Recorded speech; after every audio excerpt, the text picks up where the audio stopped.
Hey everyone! So I have just completed one of my first animation exercises. Its goal is to learn the foundations of body dynamics. As you can see, it's just a character jumping over the gap. It's pretty simple, and I thought that I will make a very short making of about it to just show you my process. Basically, I have started with creating a key poses. So just in a few consecutive frames, I have set up I have blocked out my animation. I have set up the key poses that the character will need to go through to accomplish the motion.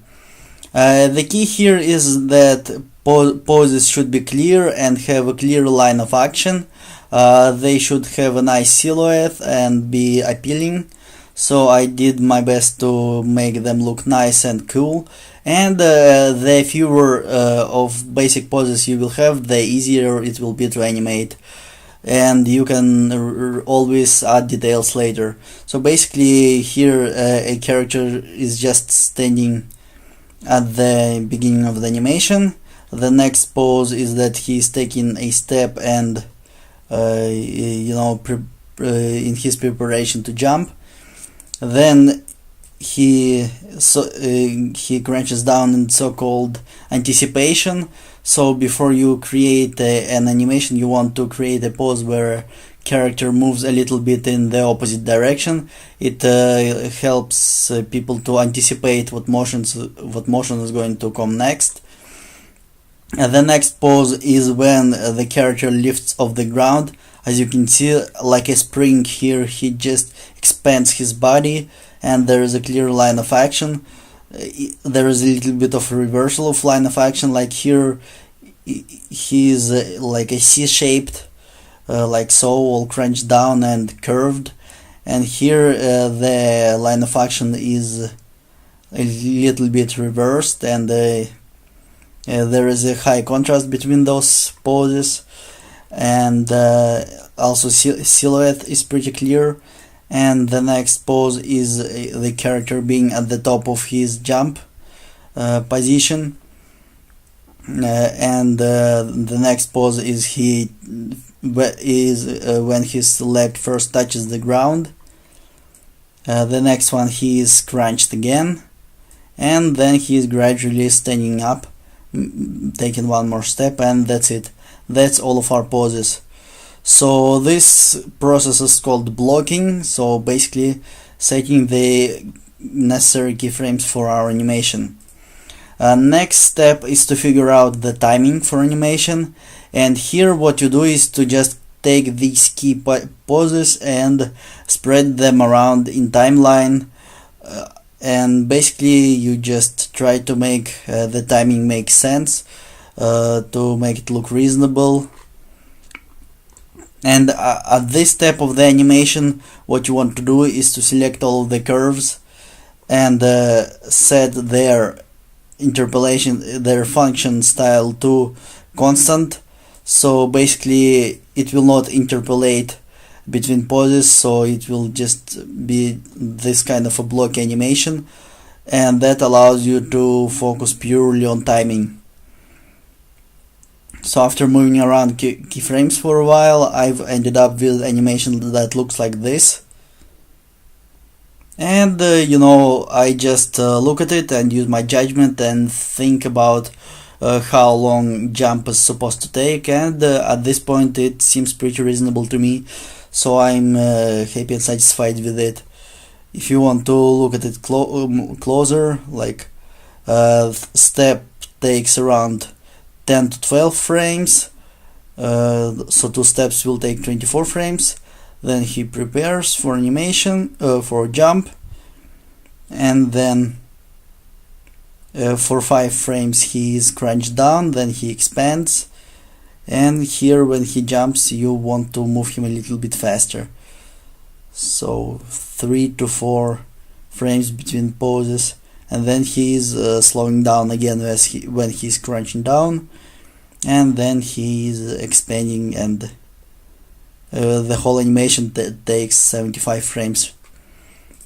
So after you have figured out your timing, and remember you will keep editing it and moving frames around as you continue animating, because when you interpolate animation it will be easier to see which parts of the motion make sense and which don't.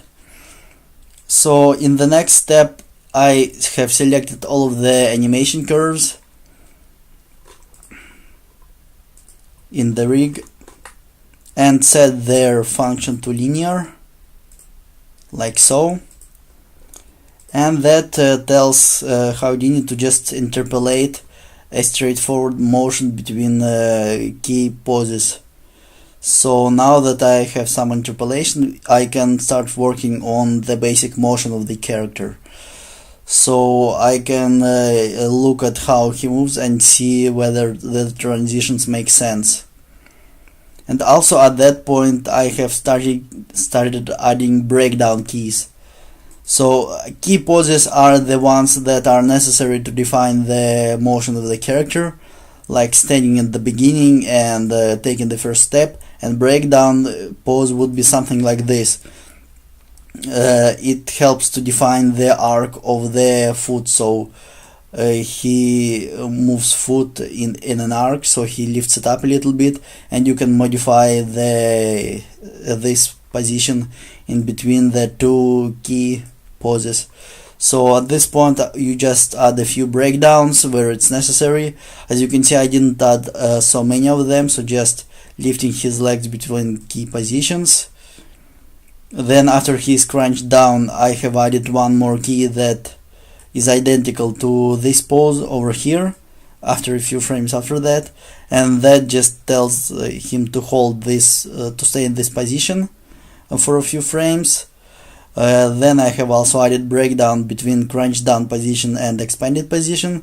It looked like this, and I just edited a few controls over here so that motion would make more sense. And then I have added breakdown over here, yes, over here, and there was a breakdown when he lifts up the leg when he's standing up gradually. This is the keyframe, and then finally a little breakdown where he again lifts his ankle to take the final step. So basically here you just add a few breakdowns that are necessary to completely define the motion of the character, and you just don't worry about is in and is out. You don't worry about speed of the motion, you're just trying to make the motion of the character make sense. And at that point I have pretty much nailed it, and I'm pretty satisfied with the way he moves. And as you can see, you can already see that he's jumping, and it's pretty good, so I'm pretty happy with it. And once I have nailed that, I can move on to the next step. So I select all of the curves in the character and convert them to Bezier, and Bezier basically says that you want to make curves smooth and add slow ins and slow outs. So instead of linear interpolation, it will gradually speed up the motion and slow down. And once you have done that, the next step in the animation is to just edit those curves. So you edit the tangents of the curves, and you delete all the unnecessary keyframes, and you make all the small little modifications. Basically the goal at this step of the process is to clean up the animation, to remove all the unnecessary weird twitch motions, and just make curves to look lean and smooth. And finally the final step is polish. So once your curves are clean and simple to control and make sense, then you can adjust some poses or add some keyframes to add some details to the animation. You can add some hip rotations and chest rotations and all sorts of details.